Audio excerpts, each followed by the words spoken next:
네, 여러분 안녕하십니까? 윤경민입니다. 지역 소멸의 가장 큰 원인 중에 하나가 바로 낮은 출산율이 아닐까 싶은데요.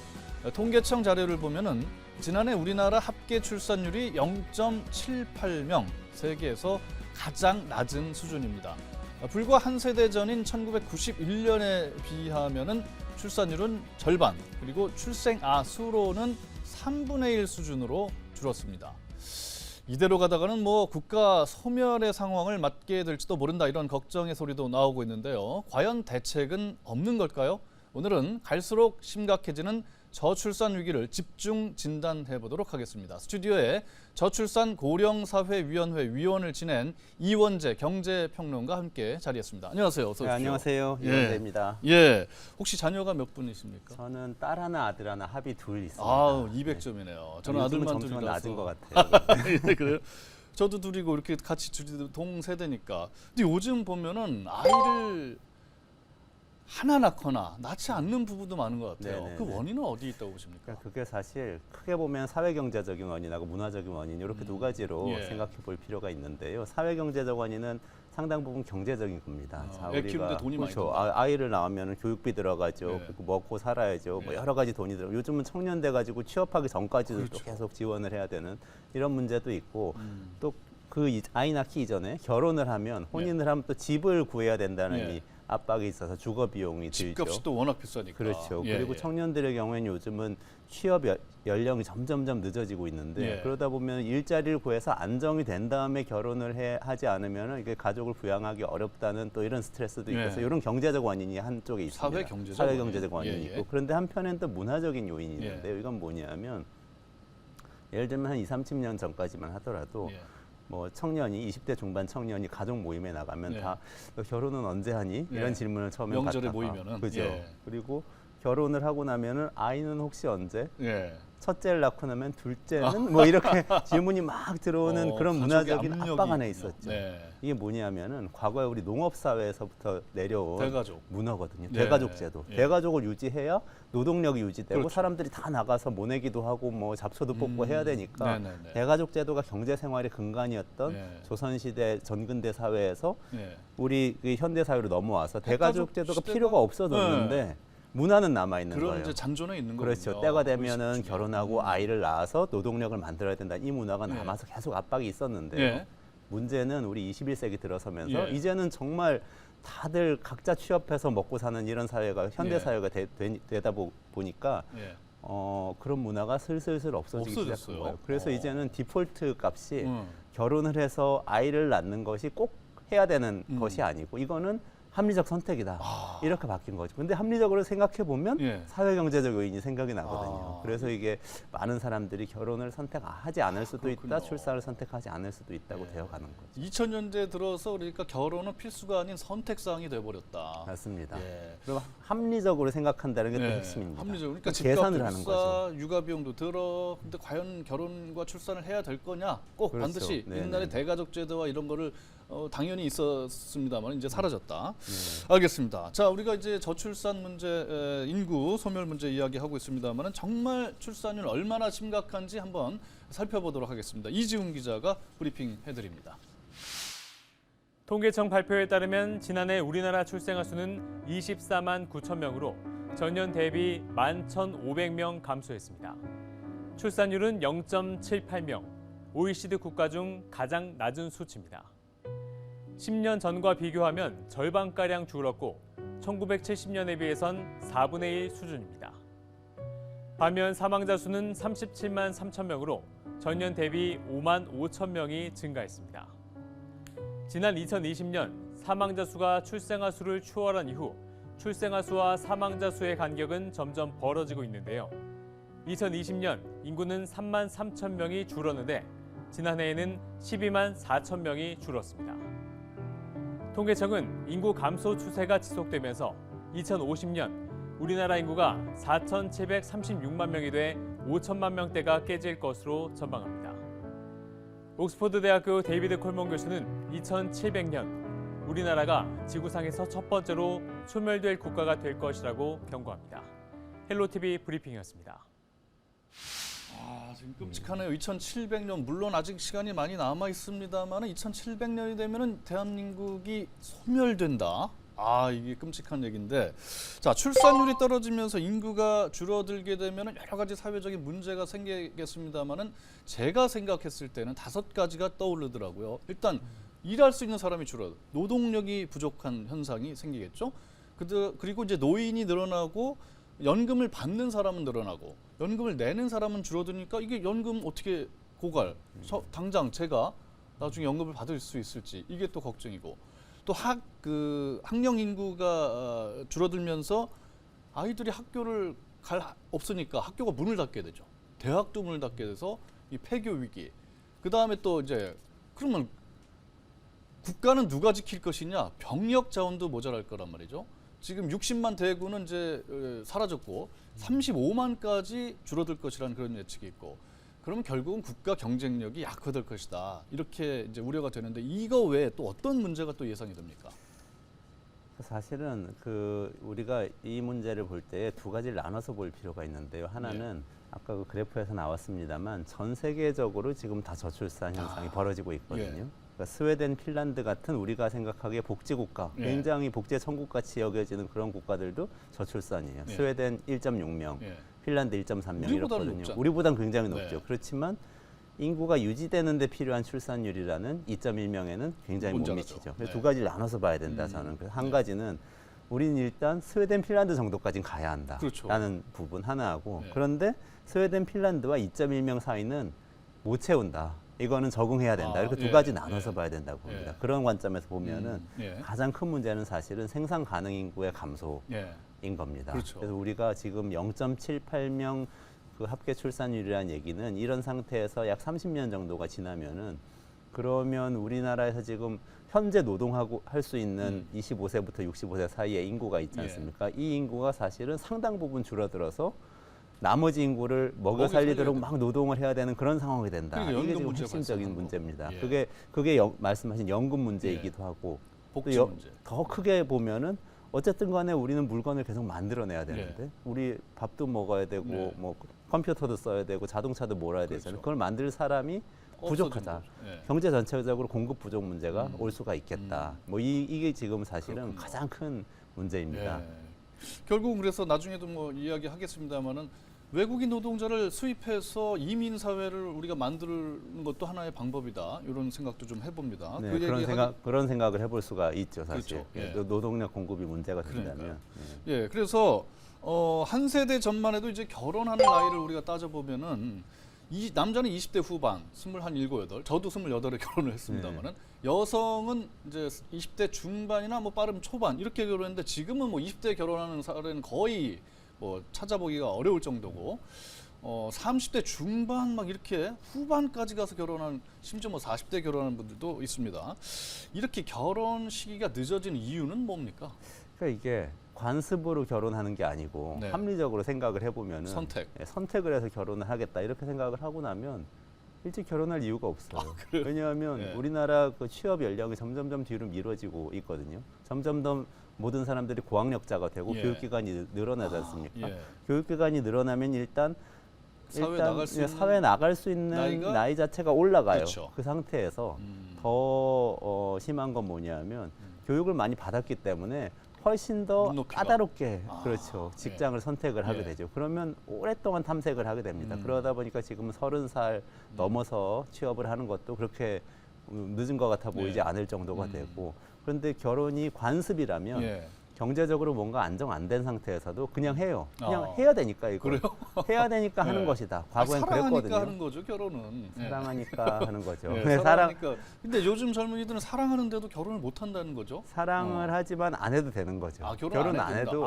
연애 따로 결혼 따로. 그렇죠. 그냥 살아가면 되니까. 사랑하면서 하면 되는. 결혼이란 건 같이 가족이 되어가지고 양쪽 가족을 다 가족으로 받아들이고 같이 사는 건데 이것까지는 합리적으로 좀 생각을 해봐야 되겠다. 이렇게 되는 거죠. 그런 상태에서 오랫동안 탐색을 하다 보니까 점점점 시기가 늦어지는 거예요. 그러니까 핵심은 경제적으로 일단 불안정한 상태가 오랫동안 지속된다. 이게 1번이고 2번은 불안정한 상태를 넘어설 만큼 문화적 압박이 강하지 않기 때문에 합리적으로 생각하다 보면 당연히 만호는 그냥 자연스러운 현상이 된다. 게다가 우리 집값이나 일자리 네. 문제 같은 게 눈은 점점 높아지는데 우리 주거의 질이나 예. 일자리의 질은 점점 높아지길 예. 원하는데 거기에 맞춰서 가지 못하고 있잖아요.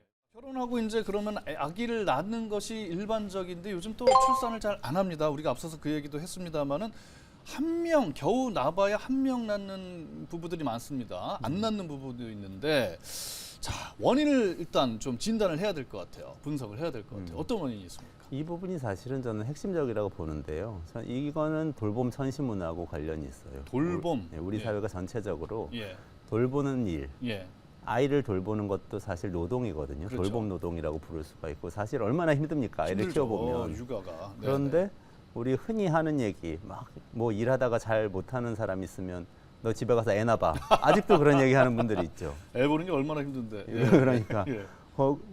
그렇게 이제 문화적으로도 아직 이 옛날 관습이 남아 있는 데다가 네. 더 문제는 뭐냐면 사실 돌봄 노동이 시장에서 가장 그 임금이 낮고 처우가 낮은 노동이에요. 불안정한 그래요? 노동이에요. 네. 지금 예를 들면 그 어린이집 교사 예. 모든 교사 중에서 어린이집 교사가 가장 임금도 낮고 처우도 열악합니다. 예.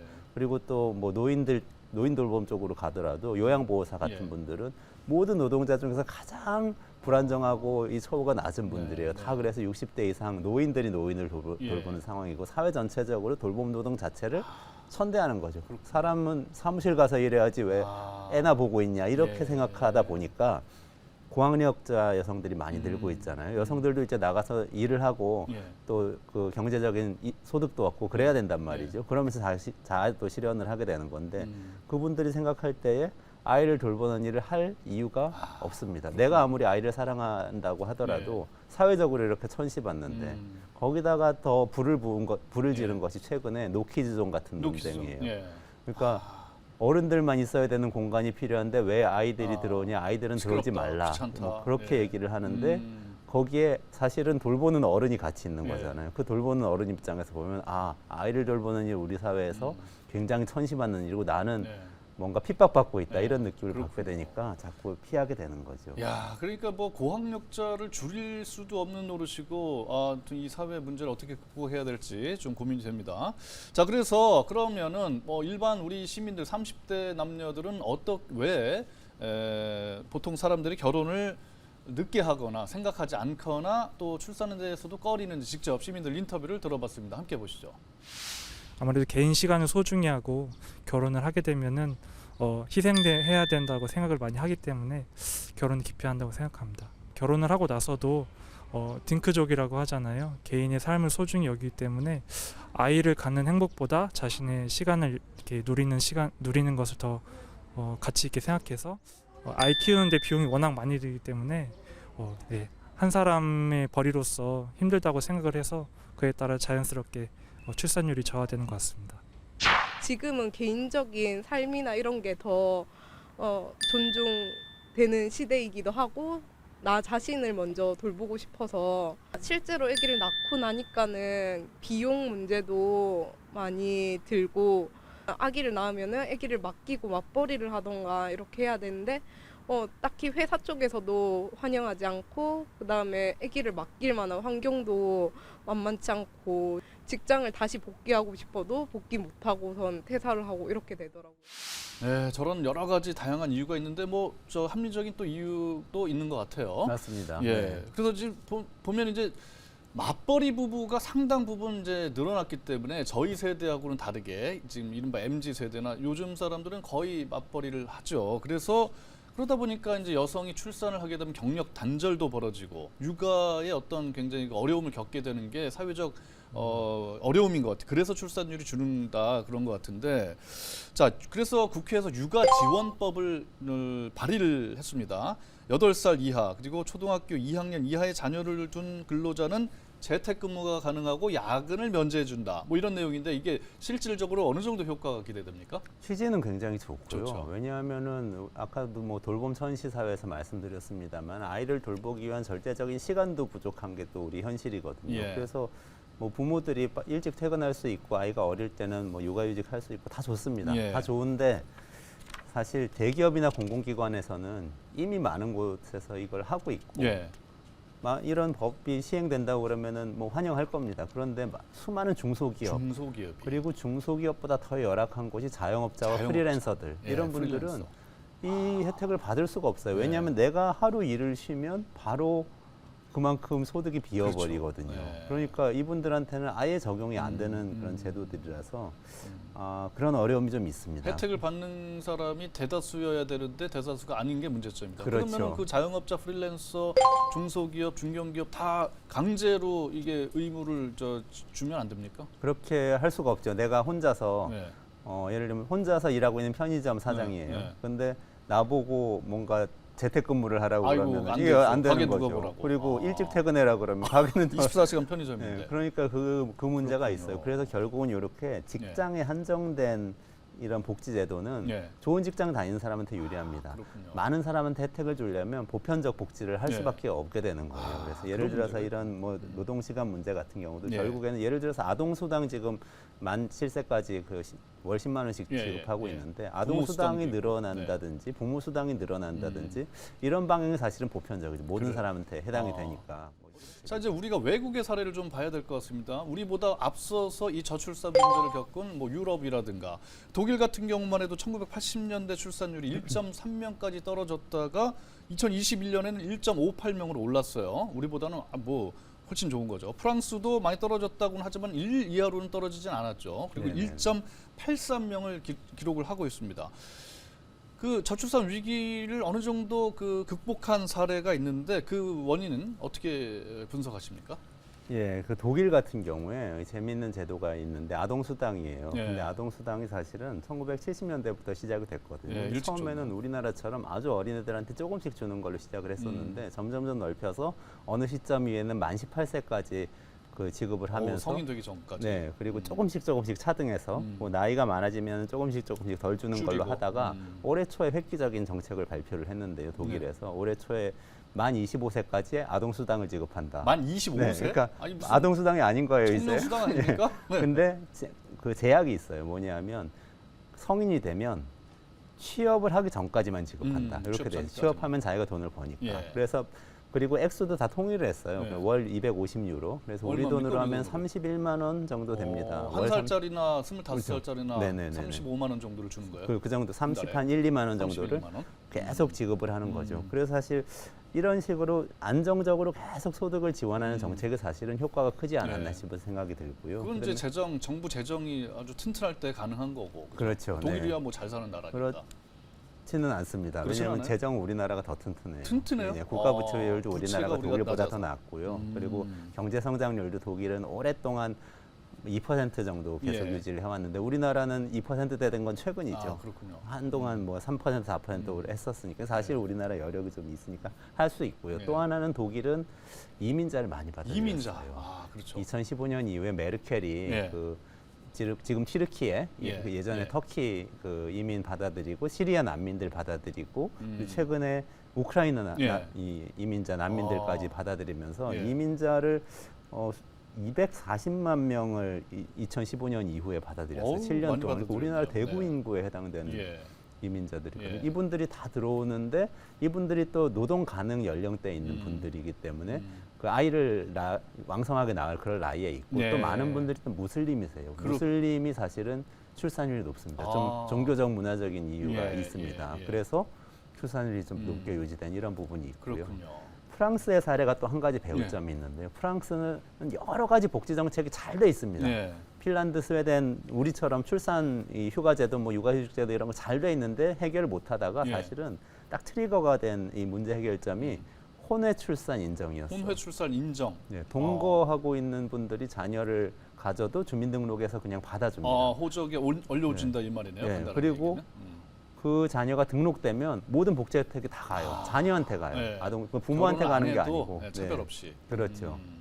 야, 혼외 우리도 출산뿐만 그럼- 아니라 네. 혼자서 입양을 해도 네. 그래도 되는 거고 그다음에 미혼 이 부모가 있을 수 예, 있잖아요. 예, 예. 이분들한테도 똑같이 자녀 등록하면 예. 주는 거예요. 최근에 이슈가 됐던 거는 연예인 그 사유리 씨. 사유리. 사유리 네. 씨가 혼자서 아이를 그렇죠. 이 수정해서 낳아서 네. 그 화제가 된 적이 예. 있었는데 그게 현재로서는 우리나라에서는 잘 인정이 되지 않는데 그렇군요. 네. 뭐 이런 부분도 좀 인정을 해준다면 훨씬 네. 더 도움이 되지 않을까 싶습니다. 아유, 얘기하다 보니까 시간이 어느덧 다 흘렀습니다. 뭐 다음에 이어서 또 해결책은 다음 시간에 또 논의를 해보도록 하겠습니다. 오늘 말씀 잘 들었습니다. 네, 감사합니다. 네. 자, 아이들이 곧 나라의 미래다라는 말이 있습니다만은 이제는 아기 울음소리 그리고 아이들의 해맑은 웃음소리를 듣기 힘든 시대죠. 해마다 출산율은 점점 떨어지고 마을마다 아이들이 사라져가고 있습니다. 젊은 세대가 마음 편하게 결혼하고 아이를 낳아서 기를 수 있는 사회 어떻게 하면 만들 수 있을까요? 오늘 나누지 못한 이야기는 다음 시간에 계속 이어가도록 하겠습니다. 시청해주신 여러분 대단히 고맙습니다.